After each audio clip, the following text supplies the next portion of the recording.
Evangelho de João, capítulo 3. Algumas semanas atrás eu preguei nessa passagem do Evangelho de João, falando sobre a salvação, aquele encontro que Jesus Cristo teve com Nicodemos. E ali naquela conversa de Jesus com Nicodemos, o Senhor ensinou àquele mestre da lei, Nicodemos, que era preciso nascer de novo. E Jesus estava falando ali da regeneração para Nicodemos. Mas naquela história, naquela passagem bíblica, e na verdade naquele diálogo de Jesus com Nicodemos, o Senhor ensinou muitas outras coisas acerca do novo nascimento, ou que cooperam para o novo nascimento para Nicodemos. Nós não podemos nem devemos nos perder somente em um dos pontos. O ponto essencial, é claro, sempre é o ponto mais importante, mas ao lado do ponto essencial, Cristo trouxe vários ensinamentos para Nicodemos. Por exemplo, Jesus falou sobre a soberania do Espírito Santo na salvação do pecador, quando ele disse a Nicodemos que o Espírito sopra onde quer. E aquela expressão é uma expressão que denota a soberania de Deus em operar e agir sobre quem Ele quer. A frase soprar em quem Ele quer é uma frase que deve ser entendida como o desejo soberano de Deus, do Espírito Santo, de agir em quem Ele quer salvificamente, já que o assunto que está sendo debatido ali entre eles é a salvação, a regeneração. Então esse foi um dos temas colaterais que Jesus tratou com Nicodemos naquela passagem. Mas ele também tratou de outros temas naquela passagem também importantes. E um dos temas mais importantes aqui dessa passagem que Jesus trata é o que eu quero tratar com vocês nessa noite. Então vamos para o Evangelho de João, capítulo 3, vamos ler os versículos 13 e 14. Evangelho de João, capítulo 3, versos 13 e 14. O texto da Escritura diz assim: E nenhum homem subiu ao céu, senão aquele que desceu do céu, o Filho do homem que está no céu. E como Moisés levantou a serpente no deserto, assim importa que o Filho do homem seja levantado. Amém. Vamos curvar nossas cabeças mais uma vez e pedir a Deus a direção divina. Senhor Deus Todo-Poderoso e Pai, nós agradecemos ao Senhor por mais esta oportunidade que recebemos de ouvir a Tua palavra e de meditar nela, de crescer nela. Pedimos ao Senhor nosso Deus que o Teu Espírito Santo, soberano como acabamos de ouvir, tome esta palavra essa noite, Senhor Deus, e a deposite em nossa alma, em nosso coração, para a Tua glória e louvor. Senhor Deus, nós precisamos do poder do alto, do Teu Espírito. Nós precisamos, Senhor Deus, que o Senhor mesmo, e ninguém mais, mas o Senhor mesmo, leve a palavra ao nosso coração para nos fortalecer e nos ensinar. Senhor, ajuda-nos essa noite, perdoe nossos pecados, acalma e acalenta o nosso coração, mantém nossa mente concentrada na Tua palavra e que tudo seja feito para a glória e o louvor do Teu nome. Em Cristo Jesus. Amém.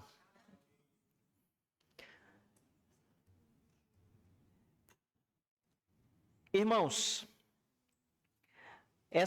esses dois versículos que nós acabamos de ler, eles estão aqui no cerne da explicação de Cristo, da argumentação de Cristo para Nicodemos. Eles estão constituindo aqui, nesse diálogo, um dos pontos centrais para a explicação que Jesus vai dar sobre a regeneração. E como eu disse a vocês, existe algo colateral ou secundário, por assim dizer, no ensino de Jesus, que também é muito importante. E talvez essa passagem aqui olhando para ela com mais atenção, nós aprendamos muito mais. Porém, eu quero destacar para vocês, reafirmar, que o cerne dessa mensagem de Jesus para Nicodemos é sobre o novo nascimento, portanto, sobre a salvação e sobre a regeneração, sobre o homem se tornar uma nova criatura em Cristo Jesus, o Salvador. A salvação é que vem à baila aqui nessa passagem. E Jesus está dizendo a Nicodemos aqui que nenhum homem subiu ao céu, senão aquele que desceu do céu. Vamos começar a pensar nesse versículo 12, porque existem coisas muito interessantes aqui e que eu gostaria que vocês pensassem comigo nestas coisas para entender essa passagem ou essa afirmação de Jesus a Nicodemos. Nenhum homem subiu ao céu, senão aquele que desceu do céu, o Filho do homem que está no céu. A primeira afirmação de Jesus é que nenhum homem subiu ao céu. Nenhum homem está no céu. Essa afirmação parece estranha para vocês? Vocês acham que há algum homem no céu? Quando Jesus diz isso para Nicodemos, ele está dizendo a verdade. Nenhum homem está no céu. Há espíritos no céu, é verdade. Aqueles nossos irmãos em Cristo que já foram chamados ao encontro do Redentor, estão no céu com o Senhor, mas os seus corpos estão na terra. Eles estão na terra. E o homem não é só espírito, como ele também não é só corpo. Ele é a união da matéria com o seu espírito. Então, dessa forma plena, nenhum homem está no céu. E Jesus diz, nenhum homem subiu ao céu, senão aquele que desceu do céu. A quem Jesus se refere quando diz que apenas aquele homem que desceu do céu? Quem é aquele homem que desceu do céu? Mas Cristo não era homem quando desceu do céu. Ele é o Logos eterno. Ele sempre esteve no céu. Mas ele diz que ninguém, a não ser aquele que desceu do céu e se fez carne, ou seja, aí se tornou homem, quando desceu do céu, conforme o próprio Evangelho de João, no capítulo 1, nenhum homem desceu do céu, exceto o Filho do Homem. É o que Jesus começa a dizer. E na parte final do texto, do verso 12, ou melhor, do verso 13, ele diz, nenhum homem subiu ao céu, senão aquele que desceu do céu. Ele dá a identidade dele, o Filho do Homem, que está no céu. Mas afinal, Jesus estava com Nicodemos na terra. Jesus estava dialogando com Nicodemos, falando para Nicodemos aquelas coisas. Mas ele está dizendo que ele está no céu. Vocês percebem o que Jesus está dizendo aqui? Primeiro, ele diz que nenhum homem subiu ao céu. Somente aquele homem que desceu do céu. Mas nenhum homem desceu do céu. Jesus nasceu do ventre de Maria. Ele foi gerado pelo poder do Espírito Santo na terra, no ventre de Maria.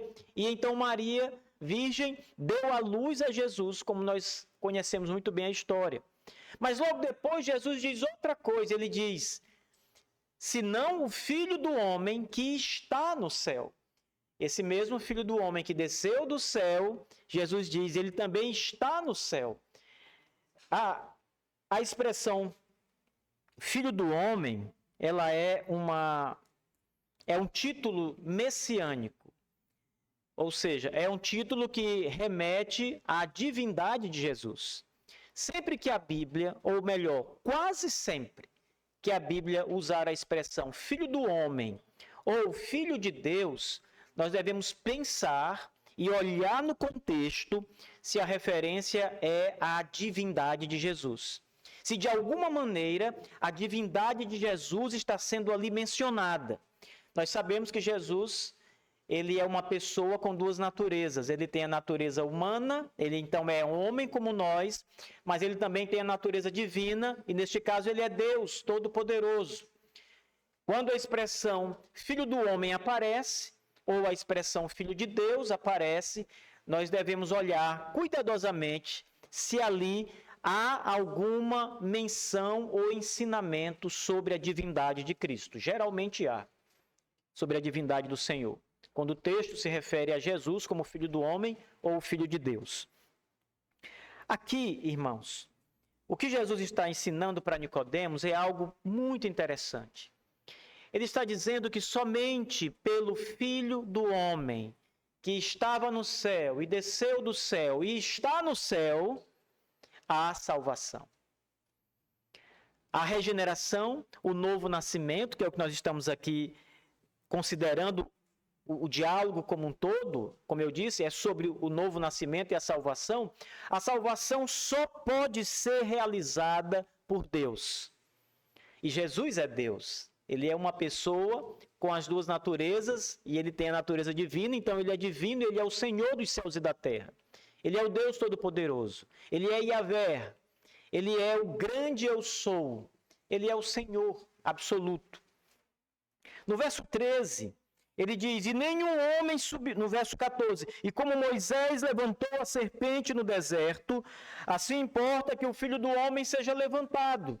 Agora ele está falando diretamente, apesar de usar aqui uma comparação com aquilo que Moisés fez lá no deserto, mas ele está falando explicitamente que ele, Jesus, o Filho do homem, precisa morrer, ser levantado numa vara. Ele está se referindo, claro, à cruz em que ele seria crucificado.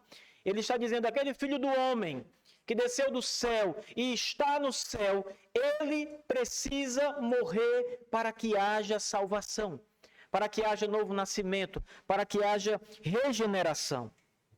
Ora, irmãos, Jesus está ensinando a Nicodemos de maneira não muito clara e direta, mas apresentando verdades nas suas palavras, que ele é uma pessoa com duas naturezas.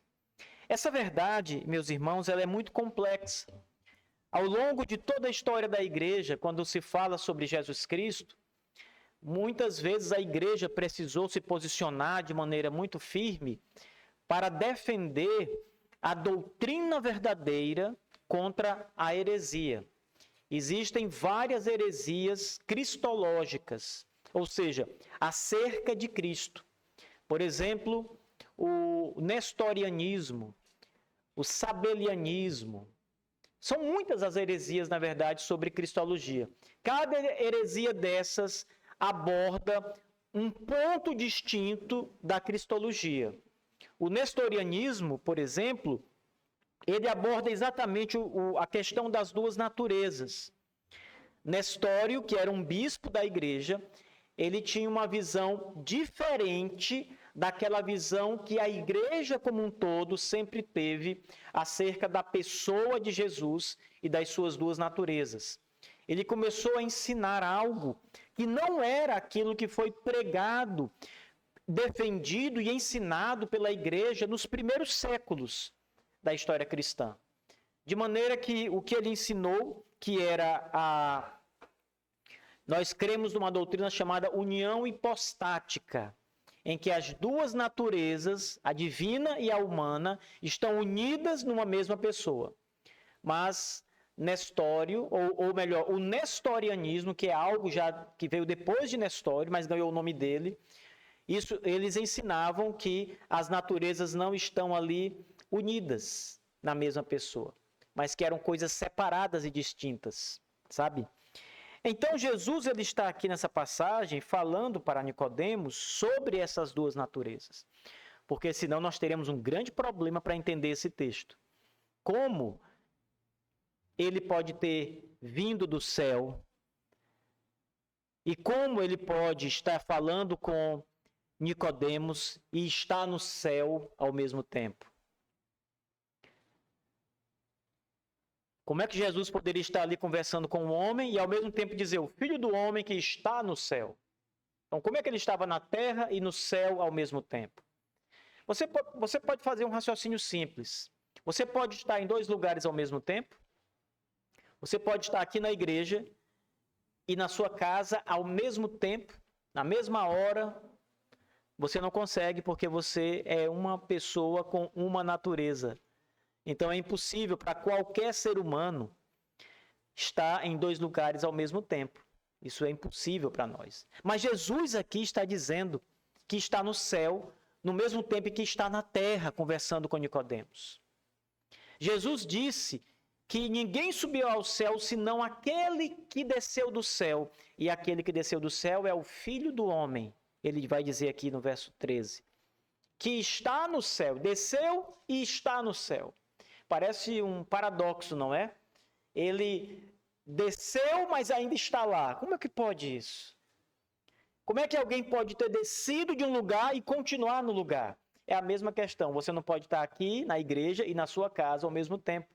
Você não pode estar em dois lugares ao mesmo tempo. Você não pode ocupar dois lugares no espaço ao mesmo tempo. É impossível para nós. Mas é o que Jesus está afirmando. E quando ele afirma essa verdade, ele está afirmando algo teológico sobre a sua natureza. A sua pessoa, ela de fato é a pessoa do Filho de Deus que tem uma natureza humana e uma natureza divina. Então vamos entender essa palavra do nosso Senhor para depois entender por que somente uma pessoa com duas naturezas poderia nos salvar. Vamos lá. Quando ele diz, ninguém subiu ao céu, senão aquele que desceu do céu. Ele está falando dele mesmo. O Filho do Homem, como ele vai dizer aqui. O Filho do Homem que está no céu. Jesus existia e sempre existiu porque ele é Deus. Ele é um com o Pai e com o Espírito Santo. Não houve um tempo, como dizia um herege antigo chamado Ário, em que Jesus não existia. Nunca houve um tempo em que o Logos eterno não existisse. Ele sempre existiu na eternidade porque ele é Deus. Mas ele, ao existir na eternidade, ele não tinha um corpo humano. Então é correto dizer que houve um tempo em que Jesus não era homem, em que o Logos não era humano. A humanidade de Jesus não é eterna. Ela é uma humanidade que tem princípio. Jesus nasceu no ventre da Virgem Maria. Ele se fez carne. Houve um tempo em que ele não havia se feito carne. Então, quando a gente olha para essa primeira existência eterna de Jesus, nós devemos olhar para Jesus como o Logos divino ou a segunda pessoa da Trindade. A Trindade é formada pelo Pai, o Filho e o Espírito Santo. O Filho aqui não é Jesus o homem ainda, mas é o Filho de Deus eternamente gerado por Deus, o Logos eterno. Aquele que iria se tornar homem mais tarde na história, mas que no princípio não era homem, não era humano, não tinha carne, não tinha um corpo. Quando Jesus diz, ninguém subiu ao céu, senão aquele que desceu do céu, ele está fazendo uma referência maravilhosa, irmãos, a Deus, o Filho, vindo ao mundo, não como carne, mas como o Espírito Divino, vindo ao mundo, o Filho de Deus, e ali ele se faz carne, no ventre de Maria. Então a primeira maneira, a primeira e a única maneira de entender essa afirmação de Cristo é que aquele que desceu do céu é o Logos divino, a segunda pessoa da Trindade, o Filho eterno de Deus. Não tem carne aqui. Não foi um homem que desceu do céu, porque ele não era homem até esse momento. Ele desceu do céu para se fazer homem, para assumir a nossa natureza humana, para se tornar como um de nós, homem como nós.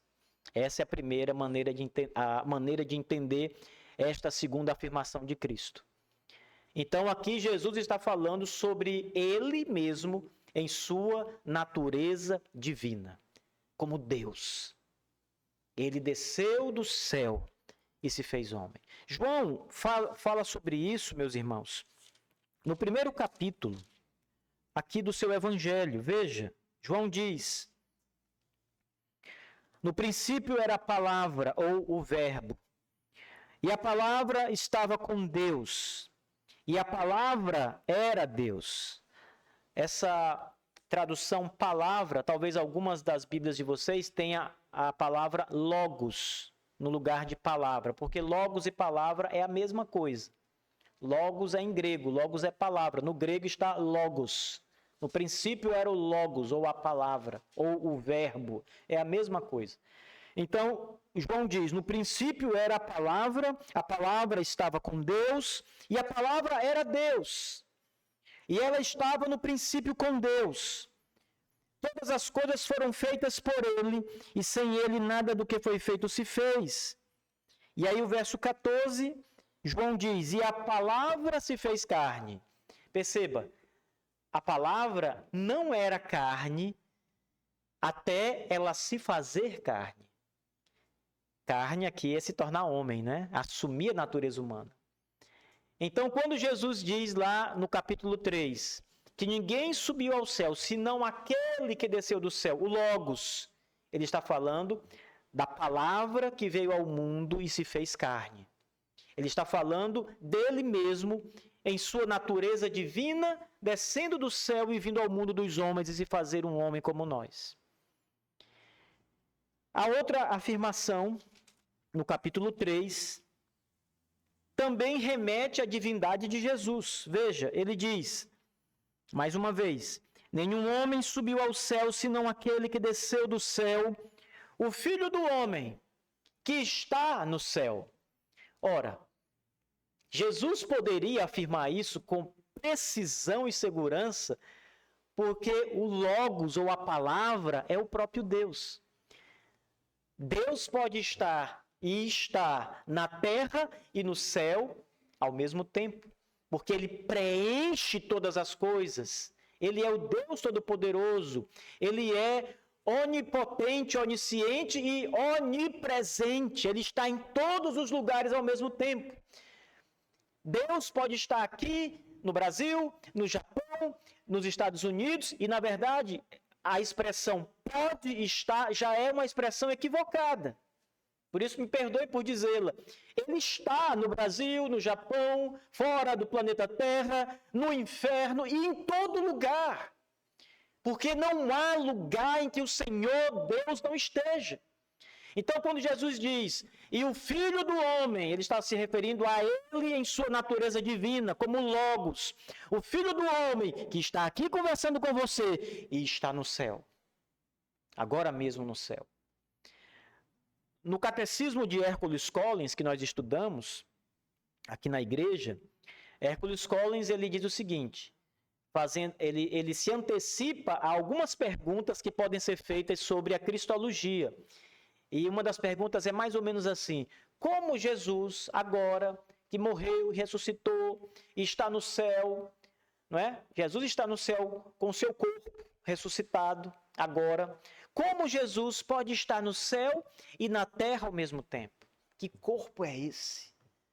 Você já pensou sobre isso, Mário? Como é que o Senhor Jesus, que é homem, nunca deixará de ser homem, e é Deus, nunca deixou nem deixará, impossível isso. Como ele pode estar no céu e na terra? Jesus diz aos seus discípulos, e eis que estou convosco todos os dias. É uma promessa de Cristo. Depois de sua ressurreição, ele disse essas palavras. Ide por todo o mundo, pregue o evangelho, e eis que estarei convosco todos os dias até a consumação dos séculos. Como ele pode estar com a igreja? A igreja é grande, irmãos. A igreja está espalhada sobre a face da terra. Como Jesus pode estar aqui conosco, lá na outra igreja, lá no Japão, na América do Norte, na Índia, na África? Como é que a mão dele vai estar aqui e estar ali ao mesmo tempo? A gente só consegue entender isso considerando as duas naturezas de Cristo. É claro que, como homem, de estar em todos os lugares ao mesmo tempo, porque nenhum homem pode estar em todos os lugares ou em mais de um lugar ao mesmo tempo. como homem, ele está no céu, assentado à destra de Deus Pai Todo-Poderoso. Mas como Deus, em sua natureza divina, ele está aqui e em todas as igrejas espalhadas sobre a face da terra e em todo lugar, porque ele é Deus.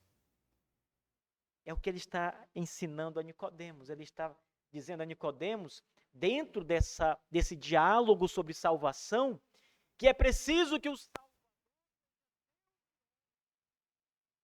primeiro é preciso que o Salvador seja Deus, divino. Mas é preciso que o Salvador seja homem. Veja agora o versículo 14. E como Moisés levantou a serpente no deserto, importa que o Filho do Homem seja levantado. Quando Jesus usa a expressão Filho do Homem nesse contexto do versículo 14, ele está pensando na sua natureza humana. Porque, meus irmãos, ele está falando da morte dele. Ele está falando da sua crucificação. Ele está dizendo que importa, ou seja, é necessário. A palavra importa, ela tem a força de algo que é preciso, necessário, tem que acontecer. E Jesus diz, é necessário que o Filho do Homem seja pregado no madeiro, seja levantado como Moisés levantou a serpente de bronze no deserto. É necessário que o Filho de Deus seja pregado numa cruz e morto numa cruz. Deus não pode morrer. Paulo, na sua expressão maravilhosa na carta aos Romanos, ele diz que Deus é eterno e imortal. Lembram dessa passagem? Imortal. Ele não pode morrer. Quando você pensa na morte de Jesus Cristo, irmãos, nós, de novo, precisamos pensar cuidadosamente e adequadamente nas duas naturezas de Cristo. A natureza humana morre. Ela é mortal. Mas a natureza divina, imortal. Nunca morre. Em outras palavras, o Logos, ou o Verbo que se fez carne, não morre. É impossível matar o Verbo de Deus, o Logos divino, a palavra. Os homens não podem crucificar a palavra, mas eles podem crucificar o Filho de Maria, o homem, Jesus Cristo. Para não cair em heresias, é preciso sempre lembrar que Jesus, a pessoa do Filho de Deus, em sua natureza humana ou em sua natureza divina. Então, em sua natureza humana, ele morre, a pessoa morre. Mas em sua natureza divina, a pessoa não morre. Cristo não morre. Então, quando Jesus está falando sobre o novo nascimento para Nicodemos, ele está mostrando que o Salvador que traz a regeneração é Deus e é homem.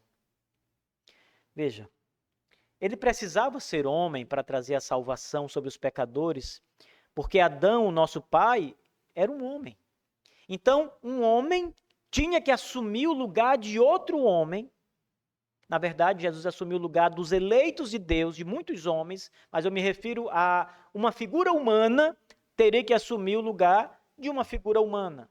Adão era um homem pecador e o pecado com Adão se espalhou por toda a raça humana, todos os homens pecaram, então não poderia ser um cabrito que fosse morrer no lugar dos homens, porque o cabrito não é homem, não poderia ser um pássaro, não poderia ser qualquer outro animal, era preciso um homem. E aí o Logos vem, se faz carne, se torna este homem que vai assumir o lugar dos pecadores na cruz do Calvário. Então aí é a natureza humana, ele precisava ser homem. Agora, irmãos, se ele fosse só um homem, mesmo sem pecado, ele não conseguiria obter a salvação. Porque para obter a salvação, ele precisava ser divino. Para pagar o preço do pecado, ele precisava ser divino. Imaginem, irmãos, o nosso primeiro pai, Adão. Adão, a princípio, não tinha pecado nenhum. Aí ele desobedece a Deus e peca, e todos os homens se tornam pecadores. Depois de Adão, nunca mais nasceu um homem sem pecado, um homem nascido de pai e mãe, humanos. Nunca nasceu ninguém sem pecado. Todos são pecadores. Mas imagine hipoteticamente que pudesse, de alguma forma, sair um homem sem pecado. Com uma só natureza, a natureza humana, mas sem pecado, como Adão era no princípio.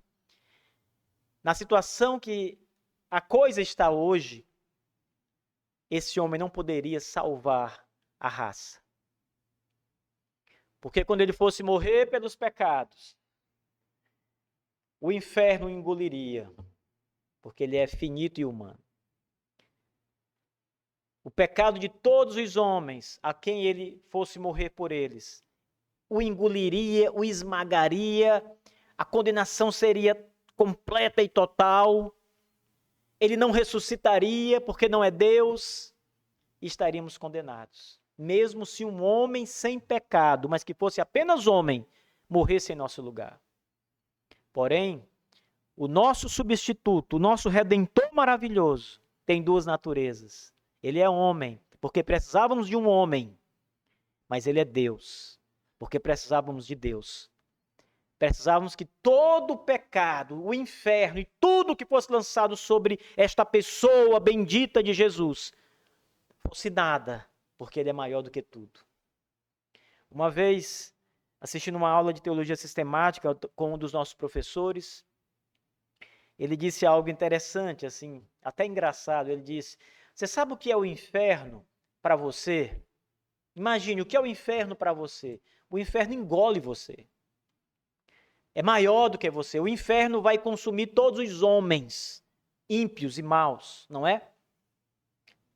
Agora, você sabe o que é o inferno para Jesus? Ele disse. Todo mundo ficou curioso, né? Esse inferno para Jesus é como se fosse ali um mosquitinho que você está caminhando na estrada e ele peita em você. Você nem vê. E nem percebe. Você está correndo ali, vê um mosquitinho e trisca assim na sua roupa, você nem viu aquilo. Isso é o inferno para Cristo, não é nada. Ele venceu, ele é maior, porque ele é Deus, ele é divino. Ressuscitou dos mortos, porque é Deus. Lá nas Escrituras diz, em várias passagens, que o Pai ressuscitou o Filho. Em outras passagens, que o Espírito de Deus ressuscitou o Filho. E em outras passagens, que o próprio Filho voltou de si mesmo à vida. Mostrando mais uma vez a unidade do ser de Deus. O Logos, ou o Filho, o Espírito e o Pai. Nessa beleza maravilhosa, meus irmãos. Assim, igreja, o que nós aprendemos nesta conversa de Cristo com Nicodemos, nesse aspecto da cristologia, especialmente em relação às duas naturezas do nosso Senhor Jesus Cristo, é que era necessário que o nosso Salvador, que aquele que nos fez nascer de novo e que regenera o pecador, precisava ser Deus e homem. E é assim que nós entendemos essas expressões que às vezes parecem enigmáticas de Cristo. Ele subiu do céu e está no céu, e ao mesmo tempo conversando com Nicodemos, ele tem duas naturezas. É Deus e homem. Isso é completamente diferente da nossa realidade como seres humanos. Se você começar a pensar sobre essas coisas complexas, porque ele é Deus, e grandiosas, irmãos, nós vamos ver mais uma vez como nós somos pequenos diante de Deus, do mistério de Deus, da cristologia, de Jesus Cristo. O nosso Salvador maravilhoso, o nosso substituto, irmãos, ele não é só um como nós, ele é um como nós, mas ele é Deus muito maior, eterno, ele é tremendamente impossível de ser concebido por nós, se nós pensarmos na sua natureza divina. Esse é o nosso representante maravilhoso. Este Jesus, o Logos, o homem, é que traz a salvação ao pecador. Veja o que foi necessário para o homem ser regenerado, irmãos. Mais do que um homem foi necessário. Não somente um homem era necessário. Isso deve fazer com que você valorize a sua salvação, irmãos. Deve fazer com que você olhe para a sua salvação e não apenas diga assim, ó Deus, obrigado pela graça que tu me deu. Mais do que isso, pense assim, foi tão grande o poder envolvido que o próprio Deus teve que se fazer um homem carne e assumir a natureza humana. Mas ele não deixou a natureza divina, ele assumiu numa só pessoa, a pessoa de Jesus, a natureza humana e a natureza divina. E tudo foi necessário para que eu fosse salvo. Que coisa maravilhosa, irmãos, quando nós pensamos nessa grandeza que envolve a nossa salvação. No poder, na glória que envolve nascer de novo. O Espírito atuando, soprando, como Jesus diz a Nicodemos. O Filho de Deus com sua natureza humana e divina. O Pai que enviou o Filho ao mundo. Tudo isso nós devemos trazer à nossa mente e glorificar o nome do Senhor Deus, porque foi tudo necessário para que você fosse salvo dos seus pecados. Não é simplesmente apertar um botão. As pessoas às vezes dizem, mas é Deus, se Deus quisesse, bastava ele falar, apertar um botão, sei lá, pensar. Claro, Deus é todo poderoso, irmãos. Mas acontece que no plano redentivo, na criação, na maneira de Deus, tudo isso foi necessário, irmãos. De maneira que se algum desses pontos faltasse, não havia salvação para nós. Jesus diz, ora, se porventura, uma pessoa resolvesse morrer em favor de outro, faria uma boa ação, não é? Poderia até ser um ato de honra, de elogios, etc. Mas não livraria a alma dele da morte. E Jesus ainda diz assim, ó, se porventura, mostrando que dificilmente isso acontece, de alguém dar a vida por outro. Ele está dizendo isso no contexto em que ele está ensinando a sua vida sendo entregue pela vida dos pecadores. Jesus diz, pode ser que alguém, porventura, resolva morrer por um homem bom. E Jesus diz que morreu por homens maus e pecadores. Mas não foi só isso, lembre, não é só a morte dele, é tudo que envolve a pessoa de Jesus, as suas duas naturezas. Deus estava ali, naquela pessoa bendita, era uma pessoa divina e humana. Tudo isso foi preciso, necessário para a nossa salvação. Não é à toa, meus irmãos, que Jesus Cristo, em todas as vertentes evangélicas, praticamente em todas elas, ele é realmente o grande nome. Nós podemos olhar para igrejas calvinistas, podemos olhar para igrejas arminianas, podemos olhar para igrejas luteranas, podemos olhar para muitas outras igrejas de vertentes diferentes. Sempre é o nome de Jesus que prevalece, que tem a primazia. Até na Igreja Universal, que é uma seita, lá está escrito, Jesus Cristo é o Senhor. Não é porque ele é um homem, é porque ele é Deus e homem. Ele é um homem, uma pessoa com duas naturezas, irmãos. Guardem isso, meus irmãos, porque a cristologia é um caminho que mostra muito dos mistérios e da complexidade, da grandeza e da glória da pessoa do nosso Salvador Jesus. Isso deve nos fazer meditar. Amém. Fiquemos de pé, amados irmãos.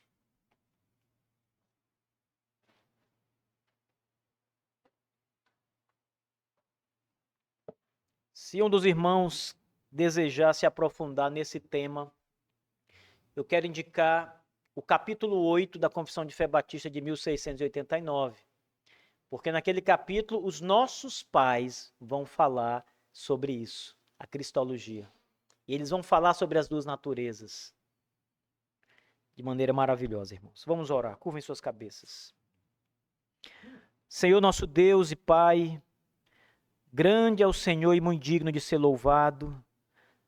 Obrigado, Senhor Deus, pelo teu eterno Filho, Jesus, o nosso Salvador, que se fez carne e veio habitar no meio de nós, como homem, assim como nós, para nos trazer a salvação, para pagar o preço do nosso pecado, para nos libertar das forças das trevas e de Satanás e nos fazer uma nova criatura em Jesus, o Salvador. Senhor Deus, grandes são os mistérios do Senhor envolvidos aqui nestes assuntos, Pai. Mas nós louvamos o Senhor também por nos permitir nos aprofundar, Senhor Deus, nestas coisas santas e maravilhosas, até onde o Teu Espírito revelou e nos permite saber. Senhor Deus, com toda a humildade, nós te suplicamos, Pai, que abra a nossa mente e o nosso coração, para que essas verdades tão altas, Senhor Deus, adentrem o chão em que pisamos, Senhor Deus, a nossa mente e o nosso coração, para descansarmos nela, descansarmos em Jesus Cristo, nosso Senhor e Salvador. Ó Deus, o teu Filho, o teu eterno Filho, desceu do céu, se fez homem e morreu na cruz do Calvário por nós, para nos salvar. Como é bom, Senhor Deus, ouvir uma expressão tão clara, direta e simples do Evangelho da graça de Deus nas palavras do nosso Salvador Jesus. Obrigado, Senhor. Em nome de Jesus oramos agradecidos. Amém.